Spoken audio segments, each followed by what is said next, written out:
Well, welcome everybody. This is the second time that I'm actually presenting for the Pro Healthcare Senior Breakfast. I did a presentation on osteoporosis last summer, both in Waukesha and Oconomowoc. So I'm happy that I was asked to come back again and present on a topic that's actually very near and dear to me, which is arthritis. And us therapists like to say that motion is lotion when it comes to arthritis. Before we get into the presentation, just a little bit about myself. I am a physical therapist at Waukesha Memorial in the outpatient department. I'm board certified in geriatrics, and I'm also a certified exercise expert for aging adults. And this October, I actually celebrated 20 years with the company, which, like, where has time gone by? Just kind of crazy about that. So, one of the reasons why I like to say that this is very near and dear to my heart is because I myself have arthritis, two different types.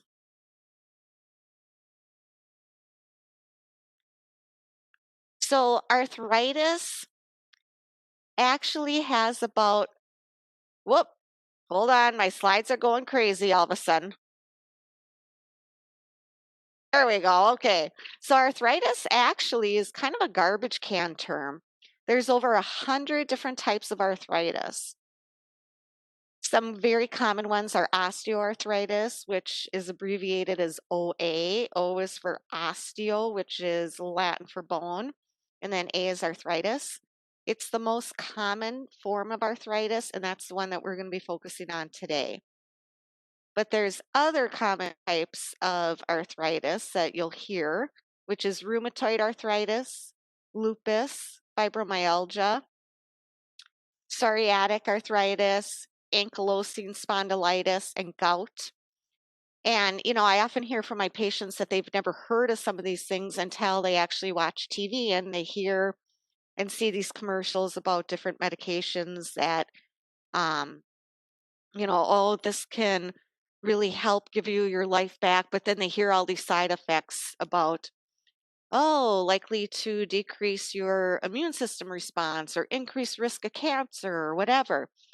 Well, those are what are called autoimmune diseases, different forms of arthritis. So myself, I have rheumatoid arthritis. I've had that since I was about 14 years old. I'm now 48. And I also have osteoarthritis. So, just like myself, people can have more than one type of arthritis. 1 in 4 adults have some form of arthritis. So, not just osteoarthritis, but some form. And that's about 63 million Americans. Osteoarthritis wise, 32.5 million US adults have it. And that's the people who are definitely diagnosed. We know that there's a lot more people out there who have never seen a doctor for it. They just say, it's probably, just arthritis, but they've never had it formally diagnosed. In Wisconsin, 22% of adults have some form of it, but in Waukesha County, it's up a little higher, 25.1%. So very, very common. Osteoarthritis is what we call wear and tear arthritis. And what happens is the cushioning, which is cartilage, which is between the bones, it starts to break down or it can end up being damaged. It can be damaged from prior injury. Sometimes we'll hear people say, oh, yeah, I had an old football injury 50 years ago and my knee still tends to act up. That's true. We know that a prior injury can lead to difficulties further on in our lives because the cartilage ends up breaking down more. Joints can be painful, they can swell up, they can be very stiff, can really affect any joint, but it's most common in the knees, the hips, the back, the neck, in the hands a lot. Usually it tends to start in the 50s, but again, it can happen earlier on. And sometimes you might even hear of people in their 30s or 40s who end up needing a hip or knee replacement because their arthritis was so bad. That's pretty rare, but it definitely can happen. It tends to affect women more than men. Don't really know why. We know that women tend to seek medical care more often than men, so I don't know if that has something to do with it or not. It's something that starts very gradually. This isn't something that all of a sudden just pops up. This is something, again, with osteoarthritis that we're talking about specifically. It starts very gradually, and you can have it for so many years before you even have any symptoms of it. Or sometimes people have no symptoms whatsoever. They end up going to see the doctor for something and, oh, yeah, my knee's been acting up just a little bit. They end up having an x-ray and find out that their arthritis is severe. We know, as medical professionals know, that what we see on an x-ray or MRI doesn't always equate to how much pain a person has or how much difficulty they have with activities in their life, which is really interesting. So some people can have very little arthritic changes on those x-rays or on an MRI, but complain of a lot of pain and have a lot of difficulty moving around. Whereas other people, their x-rays will look horrible, and yet they function just fine. It's very interesting. Osteoarthritis is also not inevitable with aging. Some people never develop it, which is, I think, amazing and lucky, but some people just never develop it.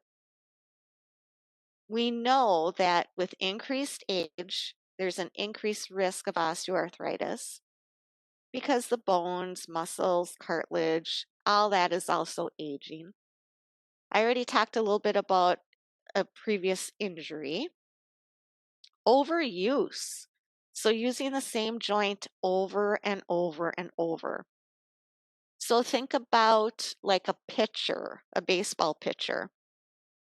They can develop arthritis in their shoulder because they're just so many throws, right? Practicing. Um, Somebody who's knitting a lot, they can develop arthritis more in the wrist or hand. Carpenters, dental hygienists. Think about people who are using kind of the same joints over and over and over again. We know that if somebody is overweight, it puts extra stress on their joints. And if they don't have very much muscle mass, but more adipose or what we call fat cells, that promotes inflammation, which is not good. And we're going to talk a little bit more about even losing 1 pound of weight, how much pressure that takes off of our joints. If muscles are weak, they cannot support the joints. So we're also going to talk about the importance of strengthening muscles around an arthritic joint. If there's a family history of osteoarthritis, it increases your likelihood of getting it. And as I said, women are more affected than men. Very common symptoms that come on gradually. Again, that don't show up right away suddenly. That's more of an acute injury like a sprain or a strain. So people will complain of pain or aching in the joint. They'll complain of stiffness in the joint. They'll have less motion. They may hear clicking or cracking when they move their joint. We call that crepitus.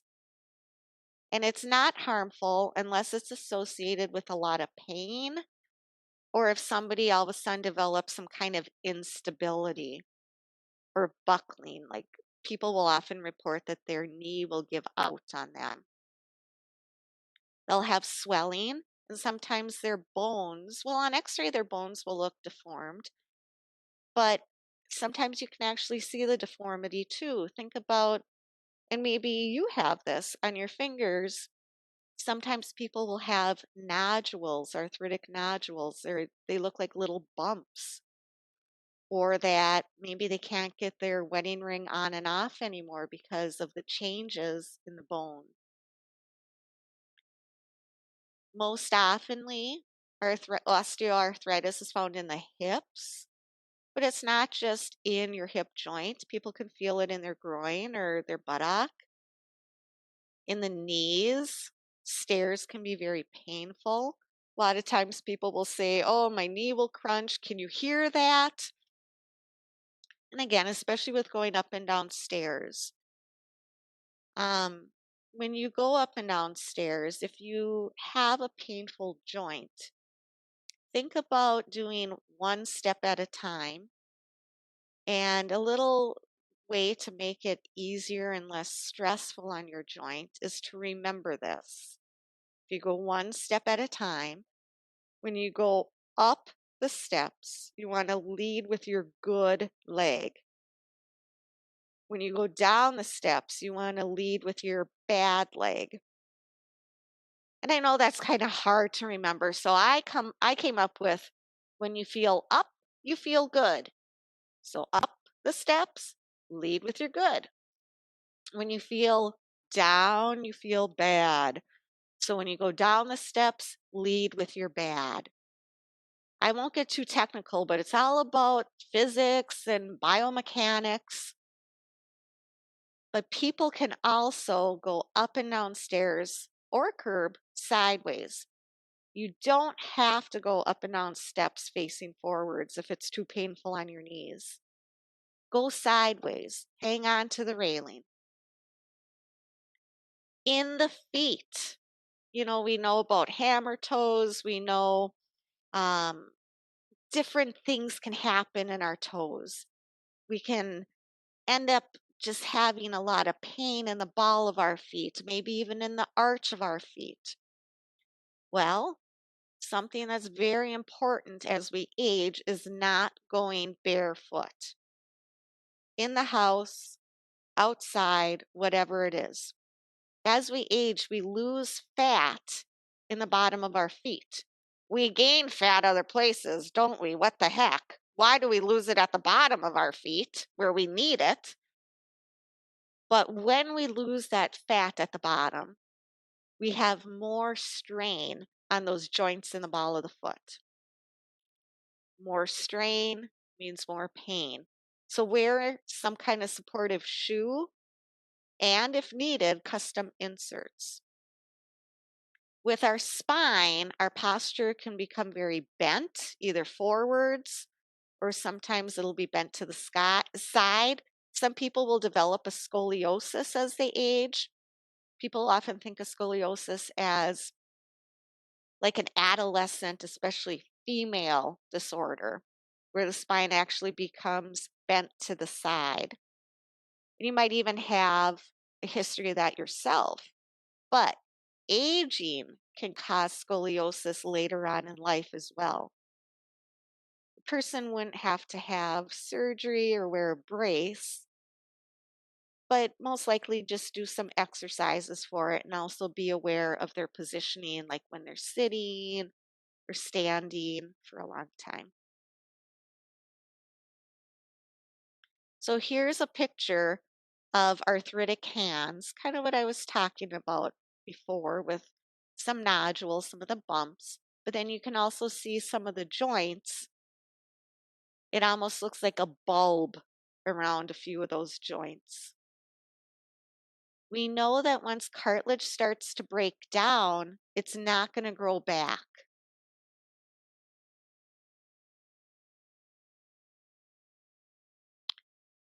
When a person thinks that they have arthritis, usually it's their primary care doctor that's the first one that asks them about it. But they might be referred to specialists like a rheumatologist. A rheumatologist is actually an internal medicine doctor who specializes in the over 100 arthritic conditions. Might have to see an orthopedic doctor.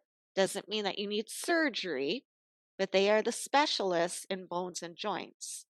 You might end up seeing a physiatrist or a pain management doctor, and then also therapists, physical and or occupational therapists.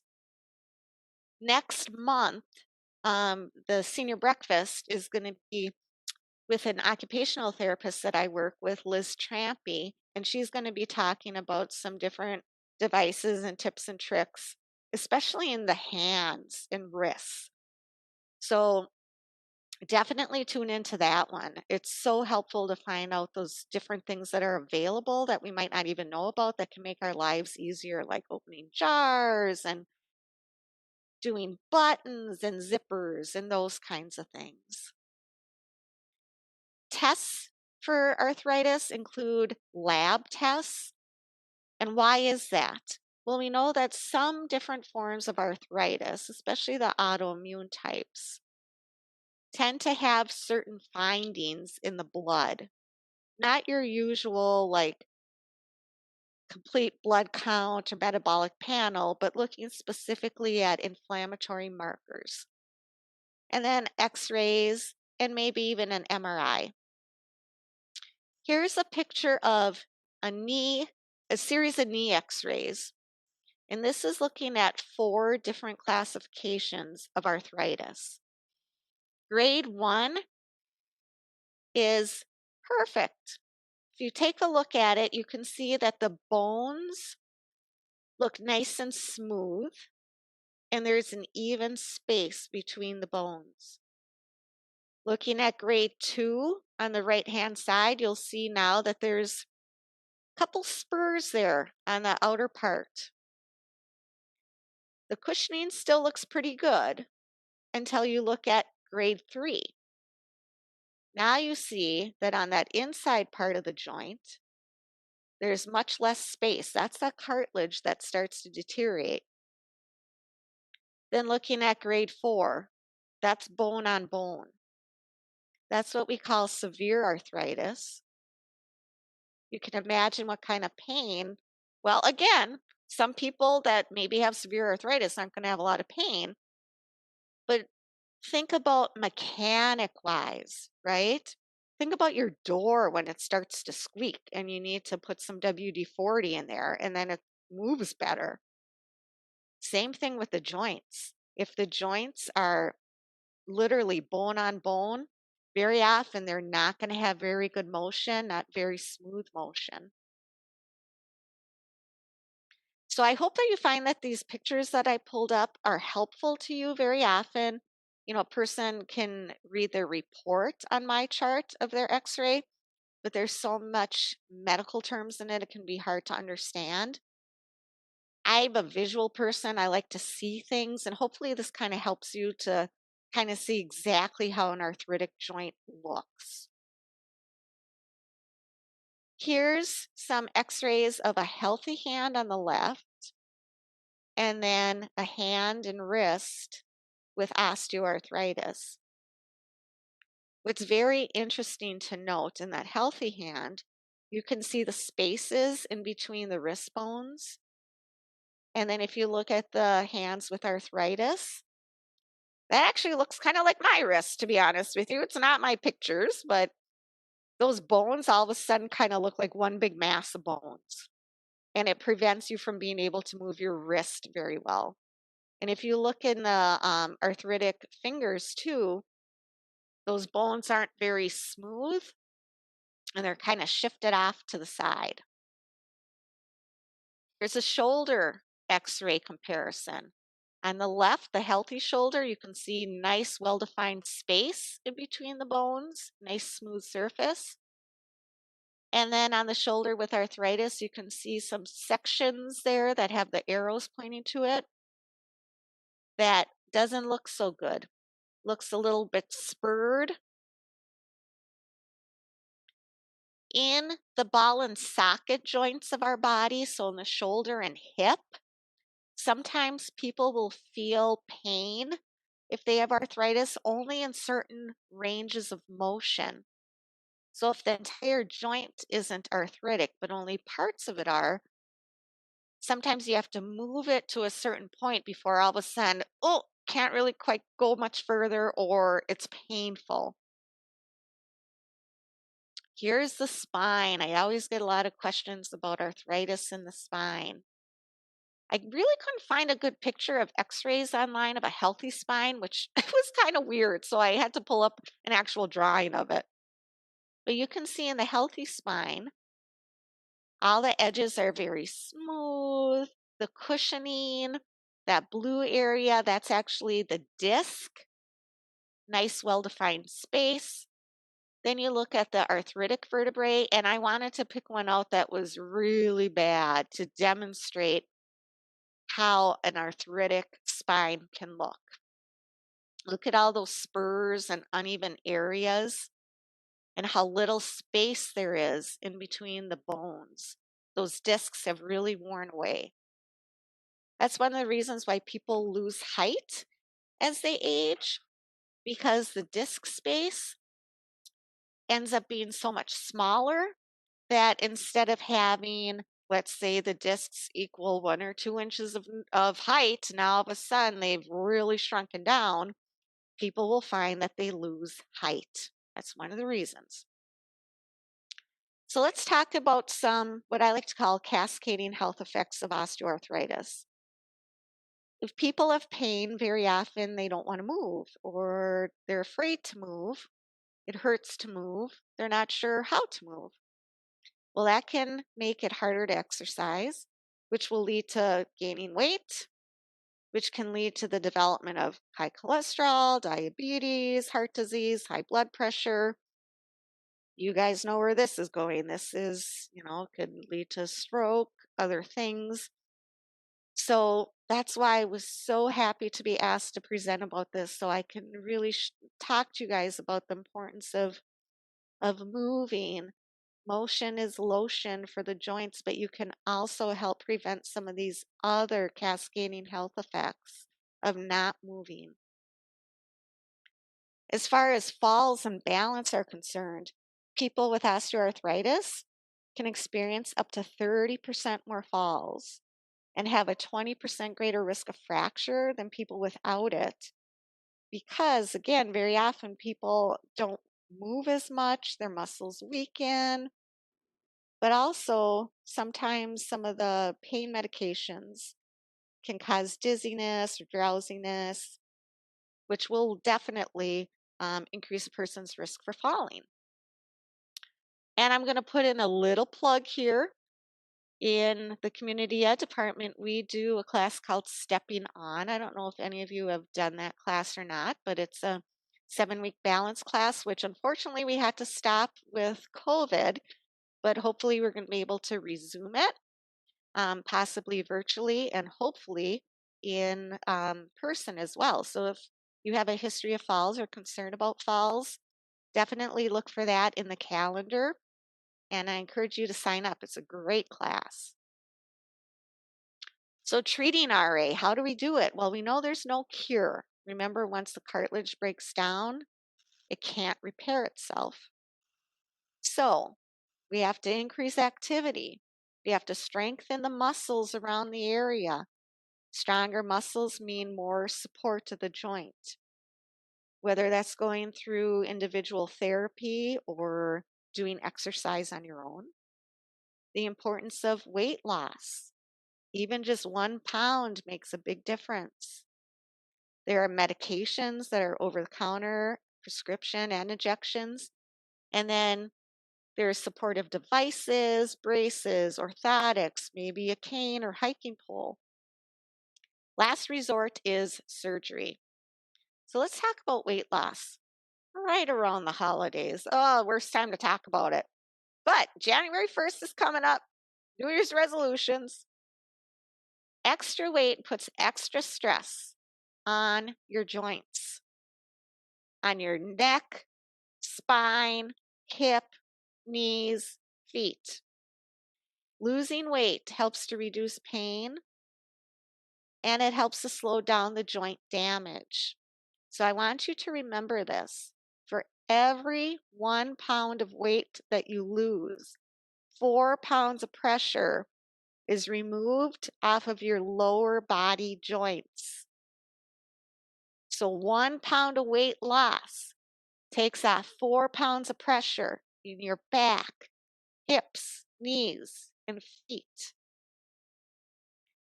Very often people will say, "Oh, I'm like 10 pounds overweight." Well, try this next time that you're at the grocery store. Carry a gallon of milk a little bit longer than what you normally would to just put it in your cart. 8 pounds is a gallon of milk. Think about if you were carrying that up and down steps or carrying it all day long. How would that make you feel? Pooped out, sore. So set a goal for yourself. Even 1 pound makes 4 less pounds of pressure on your joints. Huge difference. Here's a couple pictures of some supportive devices, wrist brace, some hiking poles. And I'm sure next month when Liz, the occupational therapist, talks, she'll probably talk about some of these different braces that you can get. So I already talked about going up and down the stairs or a curb, but also here's another kind of eye-opening thing that people are usually like, "Oh, I didn't know that." If you use a cane or one hiking pole, you put it, you use it in the opposite hand of your bad leg.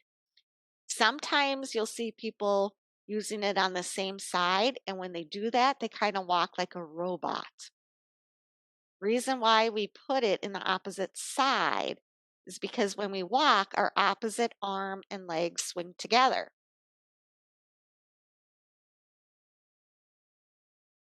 Here's a list of some medications that can be prescribed for arthritis. It can be some pills, sometimes syrups, some pain patches, creams, or even injections. Some people will use, I want to point out specifically, counter irritants. Those are some of those creams that you can buy over the counter. It can be Bengay. It can be icy hot. And the new one that has been, it used to be prescription only, but now it's approved over the counter is Voltaren gel. These counter irritants will have different ingredients in them that literally will irritate nerve endings, so the painful area. Like let's say that you have pain in your knee and you put some Bengay on there. That menthol will feel like cold and then it'll feel kind of warm and tingly. Well, what it does is it actually takes your focus away from your joint pain and makes you focus on what that sensation is. So it doesn't actually help with decreasing any kind of inflammation or anything. It just literally is giving your brain something else to think about. Versus um, like the Voltaren gel or cream that you can get over the counter now, that actually has the NSAIDs in it, the non-steroidal anti-inflammatory. So next time that you go to buy, if you use these, next time that you go to buy them, kind of take a look at the ingredients and maybe even ask the pharmacist, is this just kind of masking my pain, giving my brain a different sensation to focus on? Or does this have something in it that's going to help decrease my inflammation?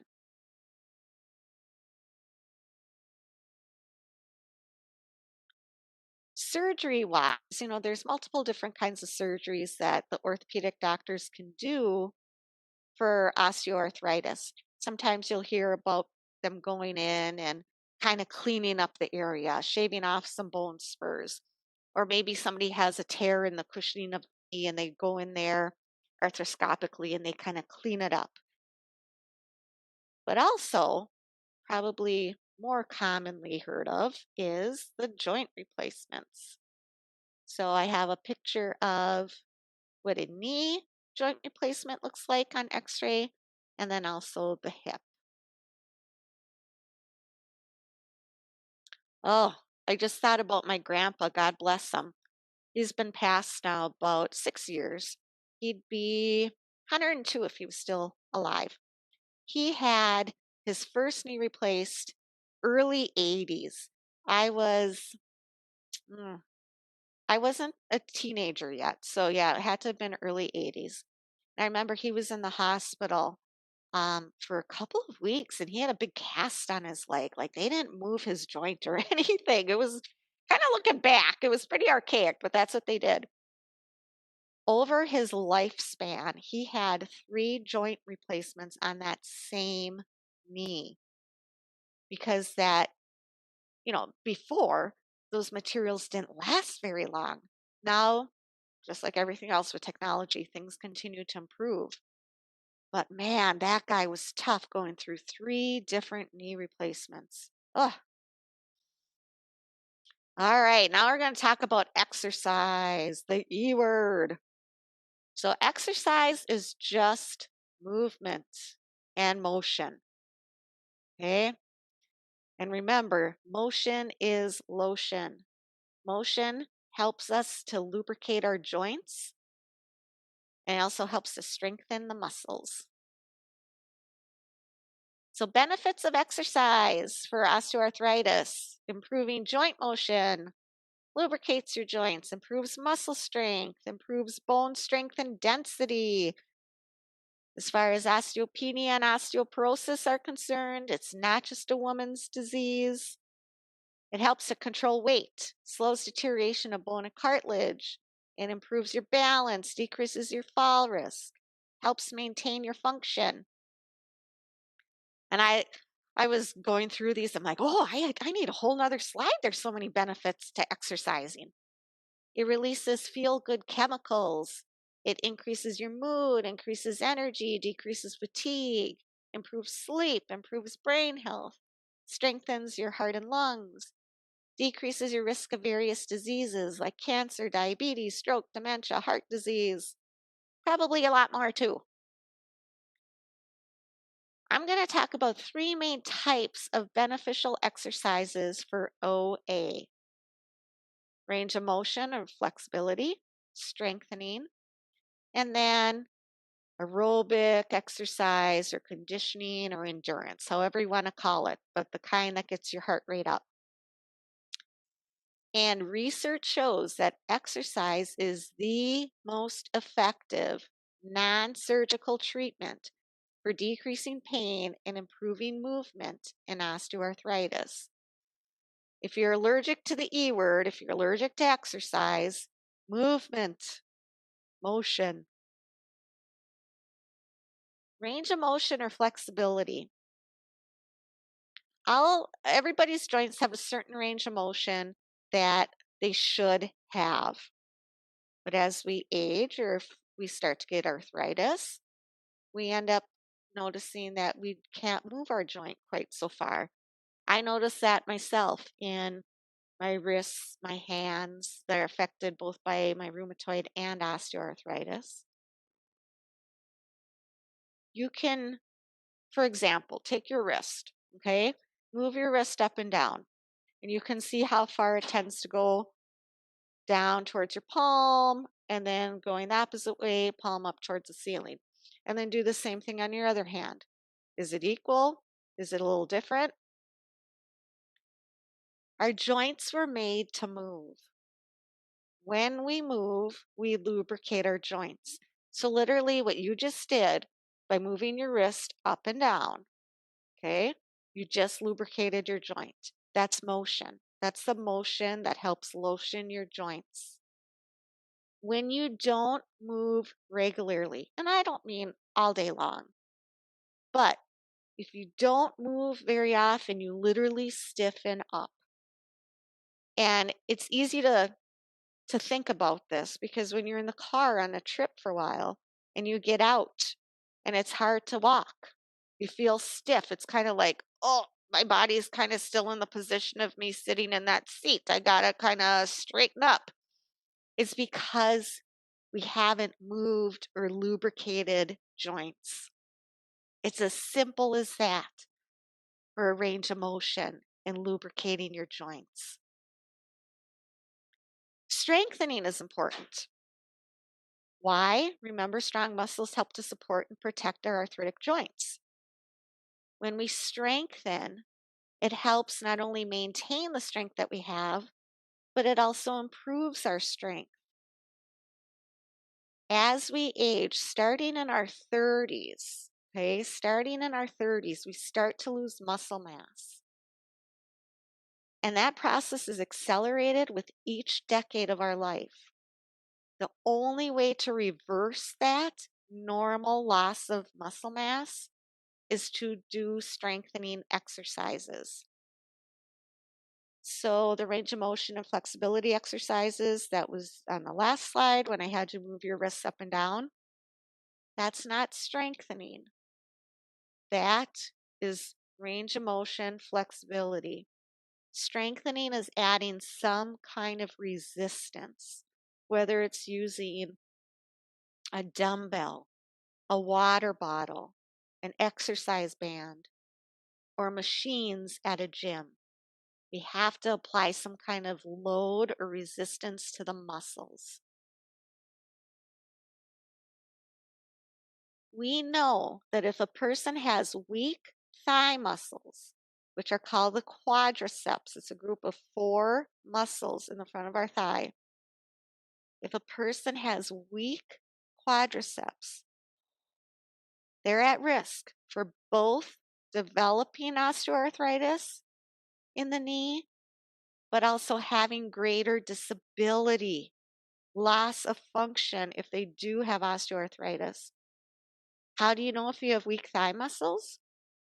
Try to stand up from a chair without pushing up with your hands. If you can't do it, you've got weak thigh muscles. It's an easy test to do. As our muscles get stronger, they really help to support your joint more. And those muscles help to absorb the stress and strain of gravity and what we call ground reactive forces. Those forces, every step that we take when we walk. Strong muscles really help to contribute to better function. It helps reduce bone loss, and it can even decrease medications. A lot of times, I share my own story of my rheumatoid arthritis, my osteoarthritis with my patients. I look really healthy from the outside. You wouldn't even guess that I had it. But because I specialize working with people who have a lot of chronic diseases and I share my story, they're like, I would never guess that, but you move so well, but you look so healthy. And I say, you know what? I take care of myself. I make sure that I know I have to wear special orthotics in my shoes. If I go barefoot, you wouldn't even recognize me. I can hardly walk barefoot because it hurts so bad in my feet. I don't wear any other shoes besides my tennis shoes that I can fit my custom orthotics in. It's not about fashion anymore, it's about function. And on my days off of work, I can only work part time because of my issues. On my days off that I'm off of work, I make exercise a priority. I do my strengthening exercises. I do my aerobic conditioning. I do my flexibility exercises. And I say it's hard to live with a chronic disease, but if you say, you know what, it's something that I can control by how active I am, and I know that with that activity it's helping me. It's not always easy. Some days I'm like, "Oh, I got so much to do," or "I'm so tired and I don't want to do it." And I say, exercise is just as important as medication. Would I skip a dose of medicine? Nope. So, should I skip a dose of exercise? Nope. And even if I don't get a full session in, at least I did something. At least I did something to help maintain my function and maintain my joint health. All right, now I'll get off my little soapbox. Let's go back to strengthening exercises. There's two types. Isometrics. Isometrics is when the joint doesn't move. So an example is squeezing your butt together. Okay? So if you do that, you're tightening your muscles, but you're not moving your hips at all. Okay? Or pushing your heels down into the floor. You're tightening your muscles, but you're not moving your joints. The other type of strengthening exercise we call isotonic. Fancy word for the joint moves. An example is marching with your legs. So if you're sitting, literally marching your legs up. You're strengthening your muscles. Guess what? You're also moving your joint. So it's kind of a twofer. You're lubricating your joint and strengthening your muscle. Or even a bicep curl. Different ways to provide resistance. You do not need to belong to a gym. You can use your own body weight, like doing squats. And I don't mean the kind of squats that you would see like an Olympic athlete doing a squat. I'm talking about holding on to the back of a chair or a counter and just 3-4 inches squatting down. Body weight with walking, going up and down steps if that's not too painful for your hips or knees. Standing up from a chair repetitively. It's an exercise that us therapists give to almost every single person is to repetitively stand up from a chair without using their hands. It's strengthening, it's moving those joints. It's also in the aerobic exercise too, because that's going to get your heart rate up. You can also use exercise bands, and those are color coded by the amount of stress or strain and the resistance levels. You can use dumbbells. An easy 1 pound weight is a 16-ounce bottle of water.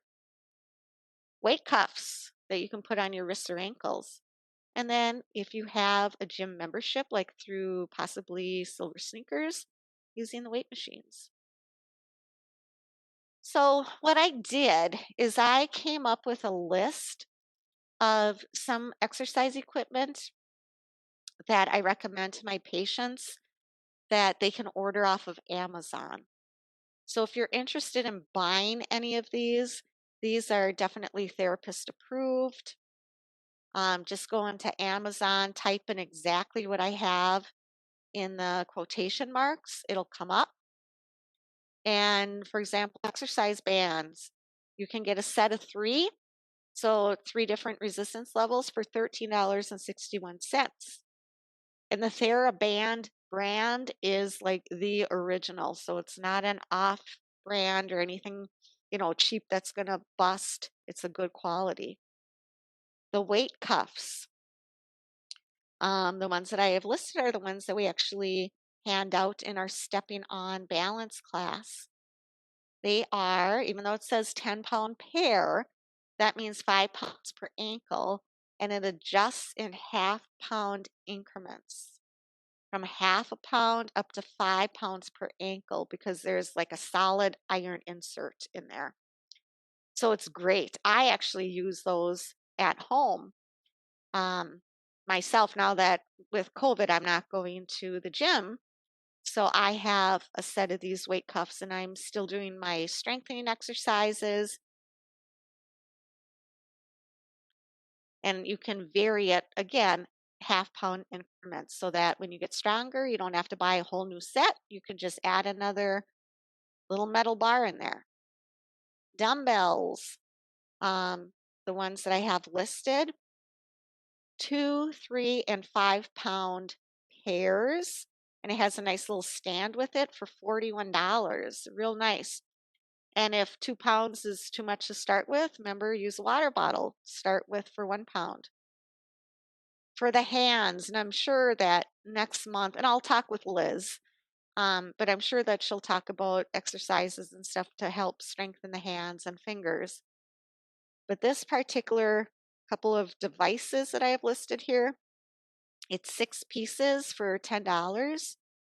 It's 3 different levels of resistance for squeezing and extending your fingers. Really nice stuff, and they actually use those in occupational therapy. So we talked about range of motion flexibility exercises. Now we're going to we talked about strengthening. Now we're going to talk about aerobic or conditioning or endurance exercise. However you want to call it, it's the kind of exercise that it gets your heart rate up. There's so many benefits besides the improvement for arthritis. It's going to help improve your heart and lung and muscle function, your brain function, mood, sleep, fatigue, general health, all those different things. It's any kind of activity that you can do that gets your heart rate up and makes you breathe harder.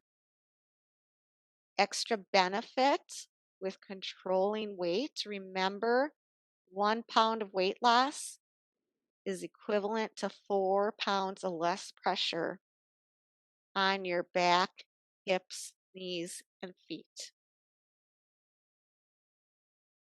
It doesn't mean that you have to be doing something real hardcore like running. A lot of times people will be kind of don't know where to start, or they'll compare themselves to other people. I always say, what do you like to do? What can you do? So, dancing, putting on some music and dancing around, okay? That's aerobic conditioning. And your weight bearing. So, you're getting bone building benefits too. Walking, Tai Chi. You can also do non weight bearing exercises like you can do aquatics, either water aerobics, or you can do swimming. You can do biking, whether that's a stationary bike or a road bike, elliptical machine, recumbent stepper. This is something that a lot of us therapists recommend to many of our patients.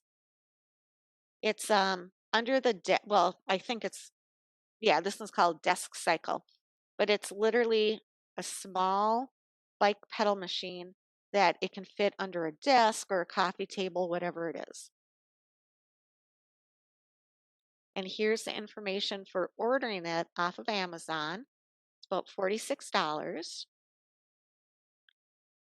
You can use it not only for the legs, but also the arms. Just put it on a tabletop, put your hands on the pedals, adjust the resistance, go forwards, go backwards, just like what you would for your legs. It's a great little machine. You can also get a seated stepper. So if any of you guys go to, if you've had cardiac rehab, or if you've had PT, or if you go to a gym, there's a machine called the New Step. That's what a recumbent stepper is. You can buy a very small version that's just about the same size as that under the desk bike pedal machine for about $65.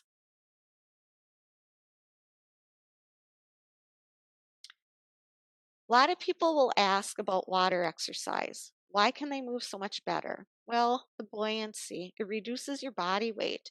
So if you're halfway submerged, it's like half of your body weight is taken off your joints. That's why it's so much easier. Remember, 1 pound of weight loss, 4 pounds less pressure. There's resistance in the water, so that helps you strengthen your muscles. There's hydrostatic pressure, helps your circulation. There's warmth, which helps with pain.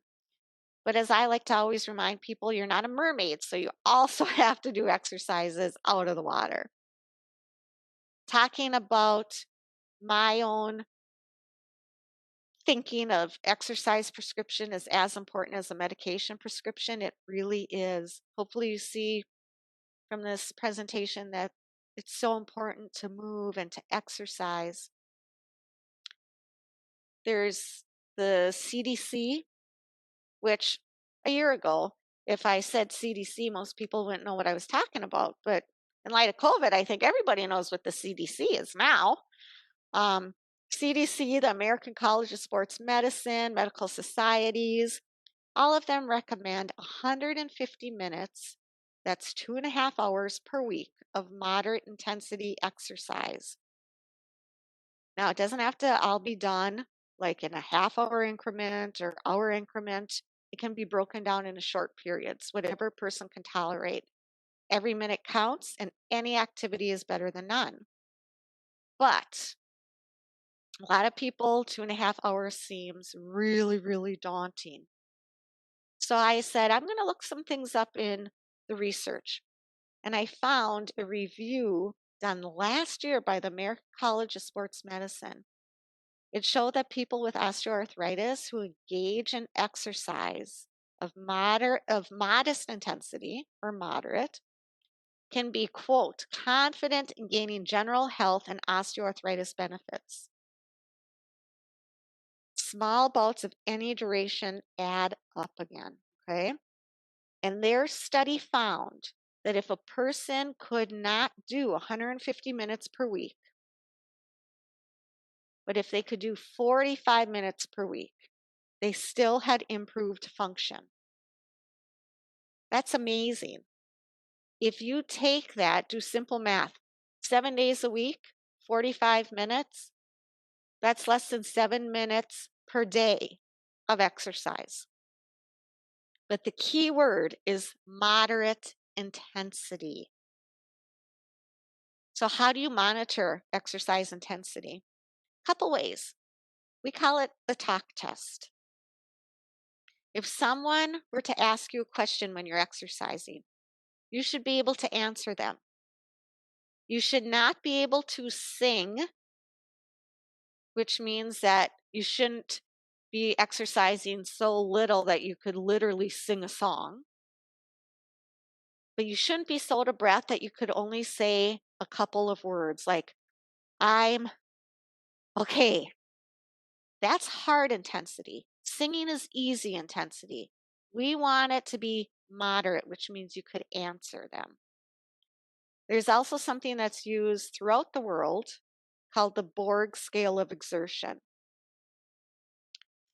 What it is asking yourself, how hard am I exercising? Easy, medium, or hard? You want medium, okay? It's as easy as it is. Take away all the scientific mumbo jumbo. All it is how hard am I exercising? Easy, medium, or hard? Medium. Medium is moderate, and research says moderate intensity exercise. How often should you exercise? Range of motion, flexibility, okay to do daily. Aerobic conditioning endurance, okay to do daily. You want to strive for most days of the week. So more days of the week than not that you're doing some kind of exercise that's getting your heart rate up of moderate intensity. How hard am I exercising? Easy, medium, or hard? You want medium. And change up your activities to prevent boredom if you need to. Maybe one day you do some dancing. Next day you decide to look up Tai Chi on YouTube. Next day, weather's nice, you go for a walk. Mix it up. Strengthening exercises. I really want you guys to get this point because it's so important. If you're using any type of resistance, whether it's bands or weights, dumbbells or weight machines, so any force for your muscles, you only do it 2 to 3 times a week, never 2 days in a row. Okay? So, never 2 days in a row that you're going to use weights, never 2 days in a row that you're going to use the bands or dumbbells. Why is that? Well, whenever we apply some kind of load to our muscles, we create a strain, which creates normal inflammation, not bad inflammation, normal inflammation. That process makes the muscles stronger. It helps build them up. But it takes 2 days for those muscles to recover. That's why it's never 2 days in a row and only 2 to 3 times a week. I also listed some very helpful websites from from the Arthritis Foundation regarding exercise. So they have two free um, exercise options. One is exercises for arthritis. The other is Yes Tool, which is your exercise solution. And then they also have Walk with Ease, which is about $12, which is a walking program. And if you haven't been on the Arthritis Foundation website, arthritis.org, it is fabulous. It has so many tips on there, very helpful information. Um, Talks about the importance of different foods. It's just great. Couple things to talk about for general exercise safety. If you have any kind of heart issues, lung issues, whatever, consult with your doctor first. Stop if you experience chest pain, severe shortness of breath, dizziness. Don't hold your breath. This can cause fluctuations in your blood pressure and heart rhythm. So you want to breathe normally when you exercise. You want to start slow and low. We'll hear that a lot from different groups. So you don't go gangbusters at first. You got to kind of ease into it. You might want to try exercise at different times of day to see what works best for you. It's okay to feel some mild muscle soreness up to 3 days after starting to use any kind of resistance to strengthen, but it's not okay to feel pain in your joints. If you are, that means you got to scale back. You don't have to, but it's okay to warm up and cool down for a few minutes. And don't compare yourself to anyone else. Don't self sabotage. What one person can do doesn't mean that that's what you should be able to do. You can also think of SMART. S is start low, go slow. M is modify, activity if needed. A is activity, should be joint friendly. So, like I'm seeing a guy for dizziness, and he came in to see me and he said, "Oh, Jen, my back is hurting so bad." I said, "What did you do?" "I decided I would try jumping rope. I used to do that." I said, "Oh, you started to just jump rope?" He said, "Yep." "How long did you do it?" "Well, obviously too long because I can hardly move." I said, "Yeah, maybe that's too hard of an impact. Maybe think about walking first." Don't be like, "Oh, I'm going to start exercising because I haven't for a while and I'm just going to go right to jump roping." Start low, go slow. R is to recognize safe places and ways to be active. And T is talk to an exercise specialist or health professional. Find out what works for you. Maybe you're a morning person. Maybe you feel the best in the morning. Exercise then. If fatigue is a problem, break it up your exercise into shorter intervals. Set yourself up for success by making an exercise plan and not punishing yourself or beating yourself up or giving up if you're not 100% consistent with it. To make a new habit, it takes a lot of work and we're not all perfect.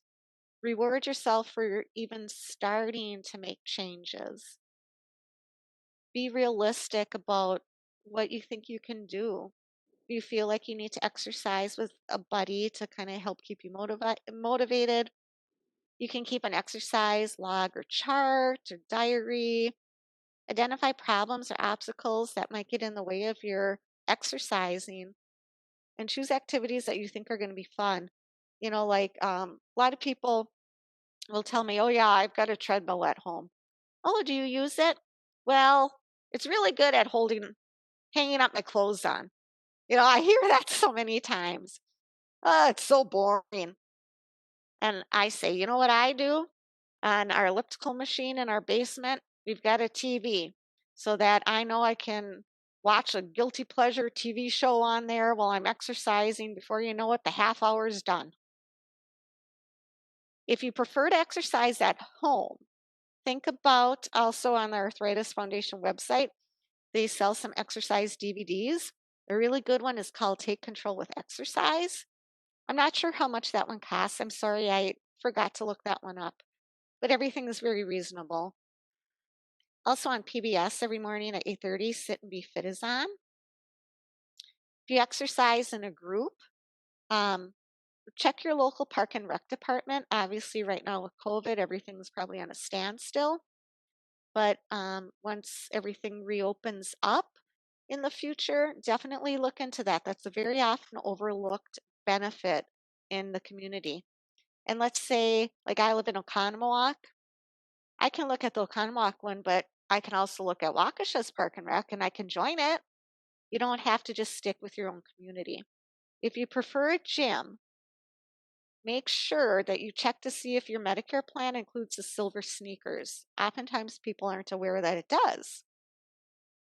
But I'm also a big fan of Planet Fitness, which is where I go, although I haven't gone since March because of the pandemic. But Planet Fitness is great, $10 a month. They offer free training. It's a really very inexpensive. The CDC recommends Strive for 5 to manage your arthritis, learning new self-management skills, being active, talking to your doctor, and managing your weight, the 1 pound, 4 pound rule, protecting your joints. Those self-management skills are really important because it makes you feel more in control. Um, it improves your mood, reduces stress, helps you communicate better with your healthcare provider. And another little plug, our community ed department offers Living Well with Chronic Conditions class. They are being held virtually now, but again, when the pandemic is over, I'm sure that it'll be returned in person as well. That's a great class for any kind of chronic condition. To protect your joints, you want to use recommended braces, devices, orthotics. Use large joints instead of small. So it's really hard for me to like carry a gallon of milk with my hand because my grip isn't very strong. So instead of using your wrist and hand, use your arm. Put it between your arm and your side, okay? Or carrying a plastic grocery bag. If your grip is weak, put it on your forearm instead of gripping it with your fingers. Joint-friendly kitchen aids. Oh my gosh, my kitchen's full of these. Electric can opener, jar openers. OXO is a brand that you can find at many, many stores. They carry a line called Good Grips. They are actually arthritis friendly and awesome. Joint friendly tools, Fiskars has great options for outdoor yard work tools. There's a principle called the FIT. F is frequency. We already talked about that. Range of motion, flexibility, and aerobic, any kind of exercise that gets your heart rate up daily, strengthening 2 to 3 times a week, never 2 days in a row. I is intensity. How hard am I working? Easy, medium, hard. You want medium. T is time, 150 minutes per week, but 45 minutes per week at minimum to get the benefit. 150 is better, but if that's daunting, 45. And T is type. Find something that you enjoy. So back to strengthening. Now that you know how to rate the intensity, right? Talk test and how hard am I working? Easy, medium, or hard? How many repetitions should I do? Okay, this is based on research. If you are doing whatever kind of resistance and you ask yourself, how hard am I working? If it feels easy or light, you do 15 to 20 repetitions. If it feels medium or moderate, 8 to 15. If it feels hard and you can't do more than 8, you really want to do less weight because you could risk injury. Research shows 1 set is adequate, but you can do up to 3 sets, which means that you would repeat, whether it's 8 reps or 20 reps, depending on how hard you're working. Okay, but one set is adequate. And form matters. You want to make sure that your posture is good when you're doing the exercises. You're not cheating by leaning or using other muscles. We already talked about wearing the proper shoes, um, not going barefoot, but also avoid slip-on shoes. You want a shoe that has a wrap around the back or the heel. Otherwise, your toes and your arch are really working hard to keep your shoe on you, which can give you pain. If you feel like you want a tailored program, that cookie cutter program that I'm kind of talking about today doesn't quite fit you, you can always consider PT and or OT. OT, occupational therapy, does not mean getting you back to work, although some specialize in that. They work a lot in wrist, hand, elbow, arm, and also function and different tools and adaptations to make your life easier. Okay. In the state of Wisconsin, you do not need a doctor's order to see a physical therapist for a muscular or skeletal issue, including arthritis. If you want to see an occupational therapist, you do need a doctor's order, though. And Pro Healthcare, we have 14 therapy clinics throughout Waukesha County, so I'm sure that there is one near you. Now, because we're doing this virtually, and I wanted to make sure that you guys had some exercises that you could do. The way that I thought would be the most efficient and effective way is if I created some programs online that you could access for free. So that's what I did. Okay. You log on to this website here that I have listed. And then the following slides are going to have different codes on them and categories of what is going to be under those codes. So for this particular code, it's going to have general videos and handouts on different pain and osteoarthritis and different joints, how to move more pain-free. For exercises for the upper body, so that's shoulder, elbow, wrist, and hand. If you want to do strengthening by not moving the joint, you enter the code that's listed. If you want to do strengthening with the bands, it's a different code. Weights, different code. If you don't want to do strengthening and you just want range of motion, you do the exercises without the weights or bands. Okay, so you still look up those pictures, but just don't add resistance. For the lower body or lower extremity, I did the same thing, categorized them by not moving the joints, bands, weights, and if you want just range of motion or flexibility exercises, pull up those pictures, and some of them have videos too, and just don't add resistance. For the neck and the back, there are a lot of different conditions. So it's not a one size fits all kind of thing.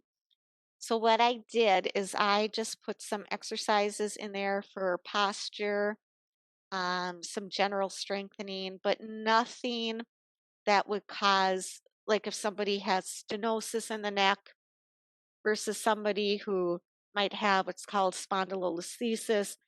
I didn't put anything in there that would harm anybody. Everybody could benefit from these neck exercises.